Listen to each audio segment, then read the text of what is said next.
In a city that never sleeps, someone woke up with a killer hangover. And something delicious happened.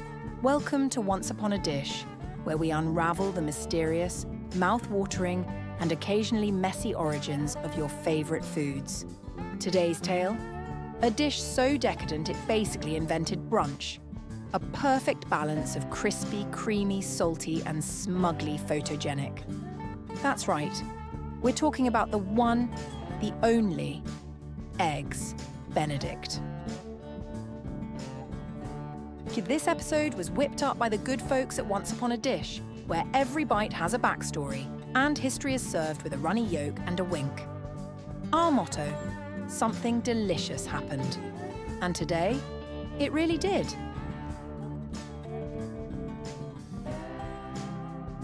So who actually invented Eggs Benedict? The short answer, it's complicated. The long answer involves booze, boredom, and a surprisingly persuasive last name. Let's crack open version 1. It's 1894. The place, the Waldorf Hotel, New York City. Enter Lemuel Benedict, a retired Wall Street stockbroker and world-class hangover sufferer.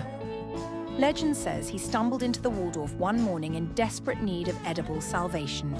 He ordered toast, bacon, poached eggs, and a generous pour of hollandaise sauce, a custom creation to ease his aching soul. The maitre d' at the time, Oscar Cherky, took one bite and thought, hey, we should put this on the menu. Swap the toast for an English muffin, upgrade the bacon to Canadian, and voila. A brunch icon was born. But wait, there's another tale sizzling in the culinary archives. Story number 2 takes us to Delmonico's, another fancy pants restaurant in NYC. This time we meet Mrs. Legrand Benedict, a socialite tired of the same old menu.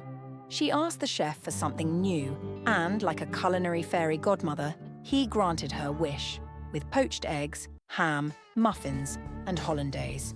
So who's telling the truth? Probably everyone. And also no one. Food history is like a well-poached egg. Fragile, slippery, and prone to breaking under pressure. So what makes Eggs Benedict so special? Let's deconstruct the deliciousness. Start with a toasted English muffin. Crunchy on the outside, soft inside. A little bread boat for greatness.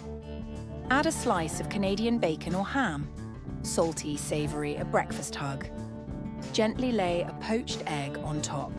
Firm whites. A golden yolk just waiting to burst into glory. And then, the crown jewel, hollandaise sauce. That smooth, buttery, lemon-kissed dream. It's like velvet for your taste buds. Making hollandaise is part recipe, part ritual. It's an emulsion of egg yolks, butter, and lemon juice that either turns into golden silk or a sad, curdled tragedy if your heat's too high. Respect the sauce. The sauce knows. Is it fussy? Yes. Is it worth it?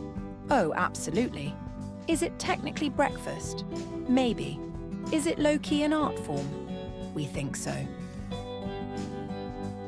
Since its mysterious beginnings, Eggs Benedict has evolved like a brunch-loving Pokemon. There's the Florentine, swap bacon for spinach. The smoked salmon or eggs royale. The California, complete with avocado, obviously.